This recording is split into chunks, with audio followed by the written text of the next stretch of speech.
சரி, என்னம்மா காலாத எங்கேயோ போயிட்டு இருக்கா? கார் ஒன்று வாங்கலான்னு பார்க்குறேன். என்ன கார் வாங்கலான்னு தான் ஒரே கன்ஃபியூஷனாக இருக்குது. உனக்கு காரை பற்றி எதாவது தெரியுமா? எனக்கு ஒன்றும் தெரியல. எப்படி தெரியும் உனக்கு? உனக்கு ஒன்றும் தெரியாது. எல்லாம் தெரிஞ்சவங்களை கேட்குறியா? எதுக்கு இருக்கா? எல்லா விஷயம் உங்களுக்கு தெரியும். இங்கே பாரு, ஃபியூச்சரில் கார் வேணும்னு வச்சுக்கோ. ஃபியூச்சர் வந்து எலக்ட்ரிக்கல் கார் தான். இந்த பெட்ரோல் கார் டீசல் கார் மறந்துடு. எலக்ட்ரிக் கார் மட்டும்தான் வாங்கணும். சரி சரி. யோ, அதுக்கு வந்து மைலேஜ் அதிகமாக தெரியா? இப்போ நீ ஒரு தடவை இன்வெஸ்ட் பண்ணி வச்சுக்க, ஃபியூச்சர் வரைக்கும் அதை யூஸ் பண்ணிக்கலாம். ஒரு சைனா ஜப்பான்ல எலக்ட்ரிக்கல் கார் தான். அப்படியா? ரோட் டாக்ஸ் எல்லாம் கம்மியா? சரி சரி. இப்போ நீ ஒரு நாளைக்கு எவ்வளோ பெட்ரோல் போடுவ? ஒரு மாதத்துக்கு வச்சு எவ்வளோ போடுவேன்? மாதம் ஒரு 10,000 ரூபாய் நினைப்பேன். 10,000? யோ, அப்படிலாம் எதுக்கியா கார் பெட்ரோல் கார்லாம் போகக்கூடாதுயா? எலக்ட்ரிக் கார் தான் போகணும். 1000 ரூபா போட்டா போதியா? சார்ஜ் போட்டு வச்சுக்க, 200 கிலோமீட்டர் தெரியா?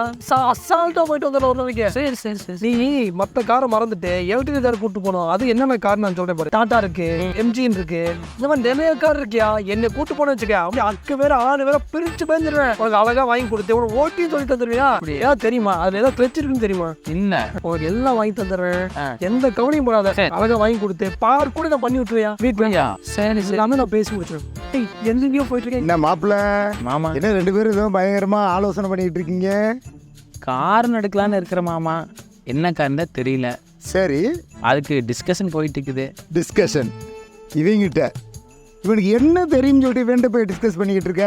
காரை பற்றி தெரியுமா அவனுக்கு? இப்போ என்னென்ன கார் வந்திருக்குன்னு தெரியுமா? என்ன சொன்னா? ஆனந்தே எலக்ட்ரிக் கார் எடுக்கலான்னு சொல்லிக்கிறாரு. எலக்ட்ரிக் காரா? பத்தியா, இதுதான் ஏயா உலகத்திலேயே வந்து பெட்ரோல் கார் தான் சூப்பராக போயிட்டு இருக்குது. அதை விட்டு வந்து பத்தியா இவன் சொல்றத பத்தியா? இவனை காரை பத்தி என்ன தெரியும்? இவனை போயிட்டு நீ போய் கேட்கலாமா? நான் எதுக்கியா இருக்கேன்? மாமாட்ட வந்துலையா கேட்டுருக்கணும். நீ என்னையா நீ போய் வீணா போனவங்கலாம் கேட்டுக்கணும். ஒரு சேகர் மரியாதையா பேச சொல்லு, அப்புறம் எனக்கு கோவம் வந்துட்டு பாத்துக்க. என்ன மரியாதை? என்ன மரியாதை பேசுறேன்? நான் எனக்கு தெரியும். நான் இப்போ ஏரோப்ளேன் ஓட்டுற அளவுக்கு எனக்கு திறமை வச்சு என்ன பண்ண? சைக்கிளை ஓட்டிட்டு போயிட்டு நீ பாத்தியா சைக்கிள் ஓட்டுறது பாத்தியா? நீங்க பாத்தியா? நம்ம அப்புறம் எப்படி? உங்க மாமா மரியாதை சொல்லு, பேசாம சொல்லு. சும்மா நான் பேசுறேன்.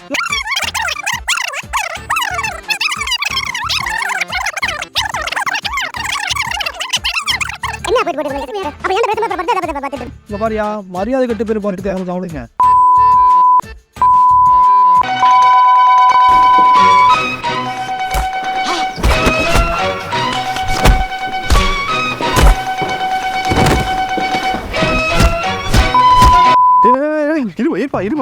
இருங்கண்ணா, என்னண்ணா இப்படி சண்டை போட்டுருக்கீங்க? பாருங்க ரத்தம்லாம் வருது. என்னப்பா, எதுக்குப்பா இப்படி அடிச்சிட்டு இருக்கீங்க? என்னாச்சு?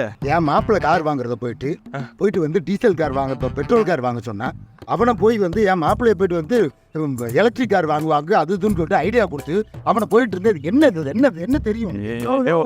இது ஆனது ஒரு சாவு.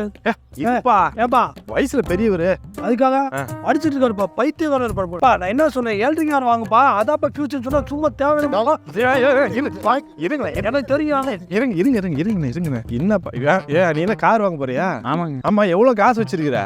போன வாரம் கேரளா போயிருந்தேன். லாட்டரி டிக்கெட் வாங்கிட்டு வந்தேன். முதல் பரிசு 10 லட்சம். விழுந்த உடனே எடுத்துடலாங்க.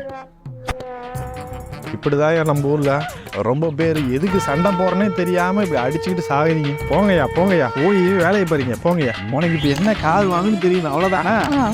நான் சொல்றேன்.